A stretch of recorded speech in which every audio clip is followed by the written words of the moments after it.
welcome to News Round, a recap of stories that made headlines during the week. I am Bukola Koka.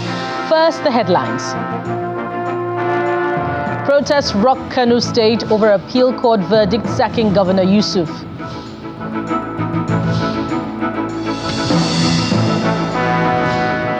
Friendly session gets rowdy in Senate over minority leadership positions.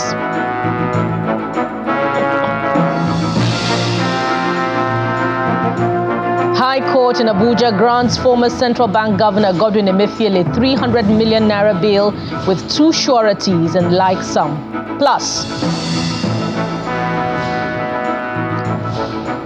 long-anticipated 4-day pause in the fighting between Israel and Hamas begins as more hostages are released.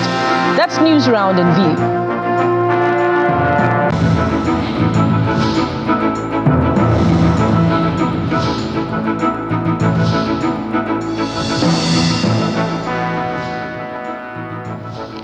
And we begin News Round from Kano State, where protests erupted along the Dang Agundi area after the emergence of the certified true copy of the judgment of the appeal court, which sacked Governor Abba Yusuf.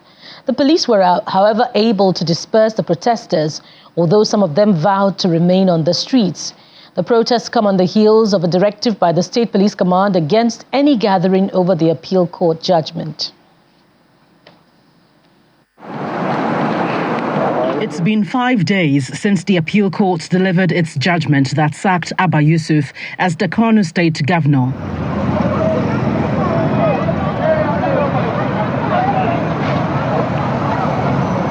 Protests erupted in Dan Agundi area after the certified true copy of the judgment emerged with what some have described as contradictions. The stones-bearing, tire-burning protesters clashed with police personnel who used tear gas to disperse them. This morning, the concerned citizens of Kano arranged a peaceful prayer session in the Mahaha field. Unfortunately, after the peaceful session, the Nigerian police come and open fire on us. This is open day robbery.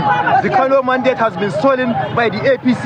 The APC are trying to turn the Nigerian political system into one-party system. This will never be accepted, and we are calling on the masses to start bringing us food, water, and other supplies. We will not leave this place. We are going to die here. All of this is in spite of an earlier stern warning issued by the police against anyone planning or taking part in protests. Government House is #1 beat in the state, and combined security officials in the state will never sit down and see anybody going to vandalize any property. So anybody who finds himself to loot or to destroy or to attack people will definitely find it very difficult with us. And equally, Kano State is a place where people from different backgrounds, both Nigerian and non-Nigerians, are enjoying their lives and going about their businesses. We are aware that these people are planning to start looting shops and sending fear to people, close the market, close the bank, close the schools. That we will never allow it.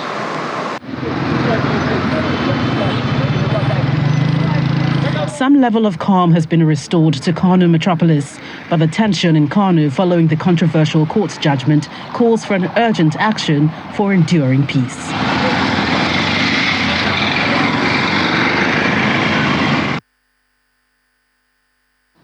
And to the National Assembly now, where the Chief of Defense Staff, General Christopher Musa, is calling for a collaboration between the judiciary to ensure that criminals are not released on technicalities, which he fears puts the safety of security personnel at risk.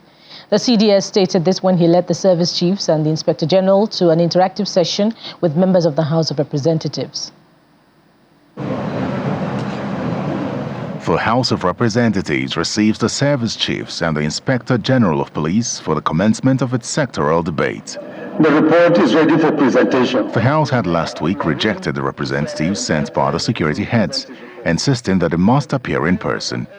The session is kicked off by the Speaker of the House. This session with the heads of security agencies is an important opportunity to brief the House on the progress made so far and other lingering challenges. The service chiefs gave their opening remarks on their challenges and efforts in their various formations to address security challenges across the country. The use of improvised explosive devices confer advantage on an inferior force. And the classical example I used to use is when you have a force that use crude incendiary made with about 20,000 naira, destroying a tank purchased for about 1 million naira. I'm requesting the House to intervene in ensuring that we are able to enhance our surveillance capability to cover the backwaters. If we do this, we should be able to adequately say that those other activities of oil theft, pipeline vandalization, illegal refineries, and so on, we'll be able to see them 24 hours irrespective of the weather. The consistent delay in budget funding is a significant challenge, bearing in mind that about 85% of Nigerian Air Force budget has to do with procurements and are foreign exchange based. What the citizens want is performance. They want us to serve them. We are willing to serve them, but we need your cooperation. We need funding. We need more manpower. We need logistics. We need to train our men adequately. The Chief of Defense Staff shares the concerns of the security personnel, which he fears is affecting their morale. There are a lot of Boko Haram elements that have been captured and have been kept. We have kept them for over 5-6 years. We, the armed forces, cannot prosecute. We can only provide protection for them.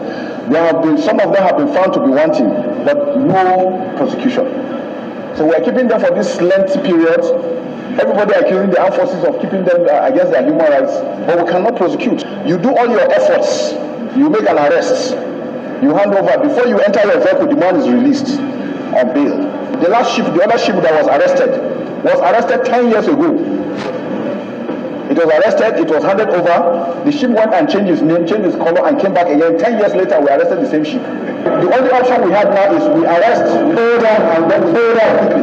Hold on, because the longer we keep it becomes a problem. We come under pressure to release it, or when it is released, it is taken back. He also draws attention to the self-acclaimed leader of the indigenous people of Biafra. Samuel Eto'o has become a menace to this country. So the country must act on it diplomatically. Finland is having a free way, encouraging him to do what he's doing. By his utterances and his actions, he's affecting what is happening in Nigeria. We should never allow that, sir. The House then resolves to an executive session for answers to their questions behind closed doors. Terry Ikumi, Channels Television News. And staying with the lawmakers, the lower chamber is raising the alarm over the remitter platform through which the Treasury single account of the federal government is operated. The House, through a motion by Mr. Jeremiah Umaru, says trillions of naira have been passed through the remitter platform, and these monies are unaccounted for due to the proliferation of sub-accounts by the CBN. Lawmakers in the lower chamber converge for the second plenary session of the week. The House receives a petition on compensation for host communities by oil companies. I have a petition by Prince Martin Solomon Emefiele against Mobil Producing Nigeria Unlimited, which is a subsidiary of ExxonMobil Corporation, for non-payment of compensation of the victims of oil spillage in Andoni River State and Akwa Ibom State, respectively. Right, Honorable Speaker, Mr. Solomon is only asking this House to intervene for him to get justice. Honorable Jeremiah Umaru then draws the attention of Parliament to concerns surrounding the remitter platform of the federal government through which the Treasury single account is operated. Aware that over 8.7 trillion naira had been processed through the platform before the deployment of the software. The Nigerian government had over 15,000 bank accounts operated by ministries, departments, and agencies. The proliferation of accounts has moved from deposit money banks to Central Bank of Nigeria, allowing MDs to create multiple sub-accounts, thereby negating the TSA policy of the federal government. The Committee on Public Accounts is mandated to carry out an investigation and report back within 4 weeks. Next, the House considers a motion on the need to halt the increase in prices of cable TV subscription. These unacceptable and arbitrary increments by the multi-choice Nigerians represented the second price hikes within the last 6 months, and the first one is 1st of May 2023, and the second one is 6th of November 2023, coming amid the prevailing economic hardship and excruciating poverty in the country. Mr. Speaker, the House resolved that urge the Federal Ministry of Communications and Digital Economy to intervene, halt and reverse the increments in DSTV and GoTV tariff by the multi-choice groups. The House further mandated Committee on Communications to interface with multi-choice group to address regiment increase in tariff. Terry Ikumi, Channels Television News. We now go outside the country to Germany, where the president has told the international investors that beyond the nation's natural resources, the people of Nigeria are the primary asset and advantage the country wields over other nations in the global race for new investments. President Bola Tinubu stated this during a panel discussion at the G20 Compact with Africa Economic Conference hosted by German Chancellor Olaf Scholz in Berlin. In a statement, the special advisor on media and publicity to the president, Ajirin Gilali, explained that President Tinubu noted that beyond Nigeria's vast gas deposits and business-friendly environment, his administration is reforming the nation's financial institutions to accommodate foreign investments.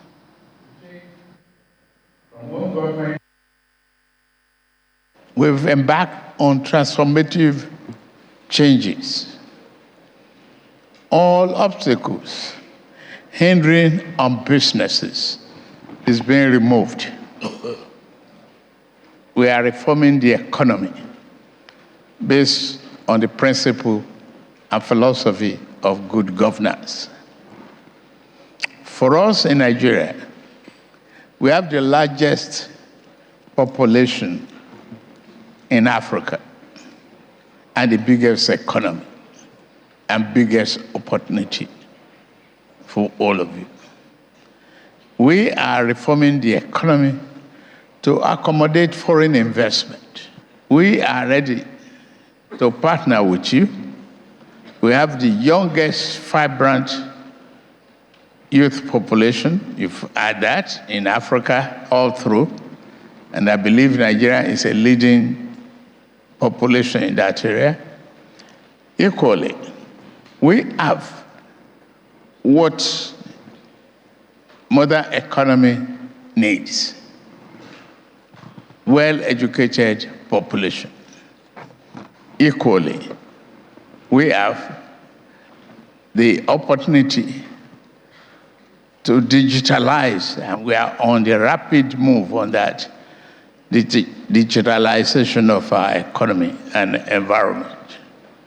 So telecommunication is one of the best areas to invest.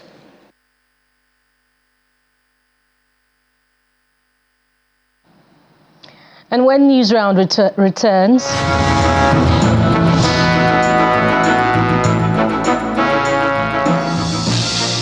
welcome back. And now we return to the National Assembly, where the Senate was thrown into a rowdy session following the announcement of two minority leaders by the President of the Senate, Godswill Akpabio. The nomination of Senator Abba Moro as the Senate Minority Leader and Senator Osita Ongu as Senate Minority Whip was rejected by some opposition lawmakers who accused the Senate President of choosing leaders for the minority groups.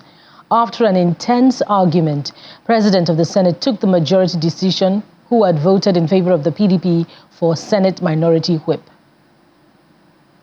To make it an offense anywhere in Nigeria, the upper chamber began plenary with the announcement of appointments of Senate minority leaders in replacement of two lawmakers sacked by the appellate court in October. 41 signatories here saying that they have a temporary replacement for the minority leader of the Senate. I therefore have the privilege to announce that the senior Senator Abba Moro be moved forward as the minority leader of the Senate. There was, however, an uproar from the Labour Party when he announced PDP Senator Osita Angu, representing Enugu West, as the Senate Minority Whip, as replacement for Labour Party Senator Darlington Nkocha. We have 4 seats for minorities in this Senate, and PDP will take 3 of the seats. The next party is Labour Party with 7 senators, and we get blocking. That is unfair, that is unjust, that is inevitable, and is against the spirit of the Nigerian Constitution. There were more outbursts as another member of the Labour Party threw caution to the wind. Every time we are not the slaves. Why are you the way you are elected was the way. We are not the slaves. The way you are elected was the way you are elected. How did you say me? You are very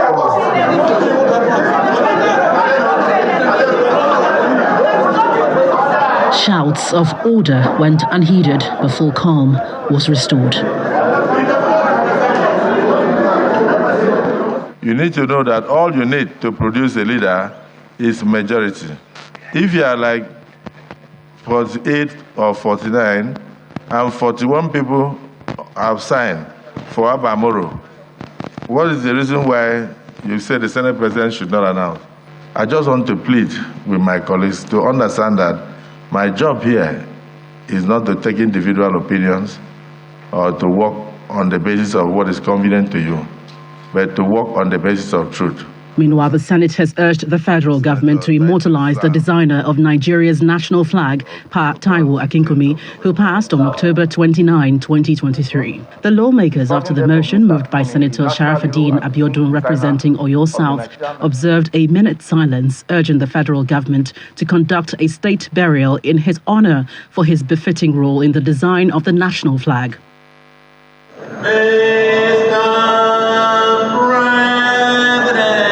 Earlier, the Senate dissolved into the Committee of the Whole to consider the report of FIRMA. Subsequently, the lawmakers approved the appointment of Engineer Chukwuemeka Agbasi as Managing Director of FIRMA, as well as 9 others as members of the agency. From the National Assembly, Gloria Omezuke, Channels Television News. To legal matters now, Justice Hamza Muazu of the Federal Capital Territory High Court, Abuja, has granted the immediate past governor of the central bank, Mr. Godwin Emefiele, bail in the sum of 300 million naira and 2 sureties in like sum. In a ruling, Justice Muazu held that Mr. Emefiele is also required to deposit all his travel documents with the registrar of the court and must remain within the Abuja Municipal Council. The FCT High Court is abuzz again as Justice Hamza Muazu hands down the ruling on the bail application of the former governor of the Central Bank of Nigeria, Mr. Godwin Emefiele.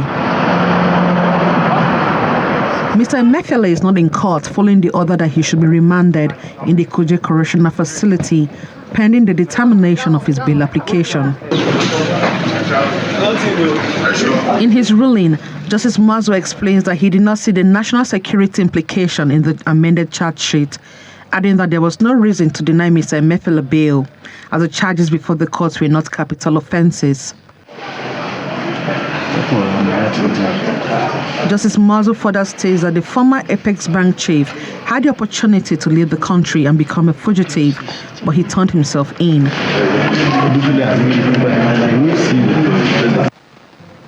He concludes by saying that there is nothing to show that Mr. Emefiele will abscond and not face trial. He therefore granted bail in the sum of 300 million naira and 2 sureties in like sum, who must have landed property in the Maitama district of the FCT and must remain within the Abuja Municipal Council. Short and the long of it is that we have a duty now to ensure that we perfect those conditions and ensure his release so that he can be in court to answer to the charges that have been preferred against him by the state.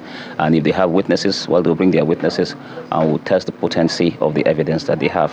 What is paramount to us is the defendant presenting himself to stand trial. So, and we believe and we hope that this condition that my Lord has imposed will secure his attendance for the purpose of expeditious determination of the case. As we have always been doing, there won't be delay from our side. Our witnesses are ready, and we are ready to proceed. My Lord has given us 28. We have given my Lord undertaking that in respect of the charge before the court, the issue of the arrest of the defendant will not happen. But we are not saying that if there are cases or other issues being investigated, these agencies shadow with such responsibility constitutionally will be prevented because of the pendency of this charge. He's expected to remain in the Kuje Correctional Center pending when he meets the bail conditions. The trial is expected to commence on November 28th. Emanuela Ekele, Channels Television News. Away from the courts now, the federal government is to sign a compact of agreement with European countries as part of efforts to stem the tide in human capital drain in Nigeria's health sector.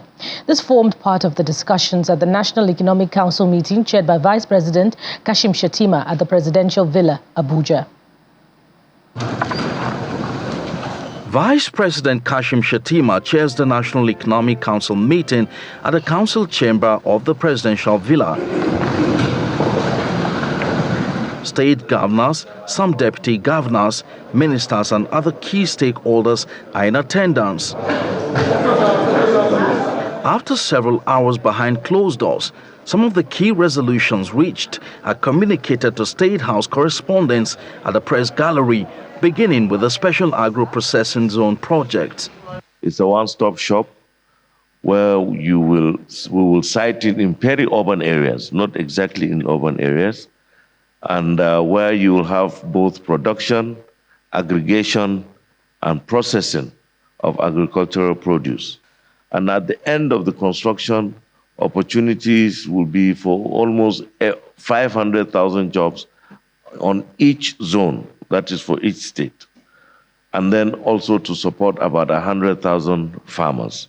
The issue of human capital drain in the country's health sector as a result of the exodus of medical experts to abroad also came to fore. The issue of human capital drain, that is the problem of Africa or Nigeria, where we're producing the health sector officers and they are running to greener pastures. I asked that question too in cabinet, and the very ingenious answer the minister gave me that he is working very hard to make sure he establishes a compact with these European countries.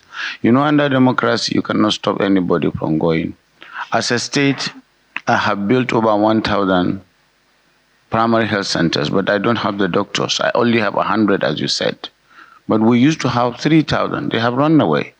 Under the health sector renewal, the federal government also intends to service 17,000 primary health centers and 774 secondary as well as tertiary institutions across the country to be on a threshold of viability.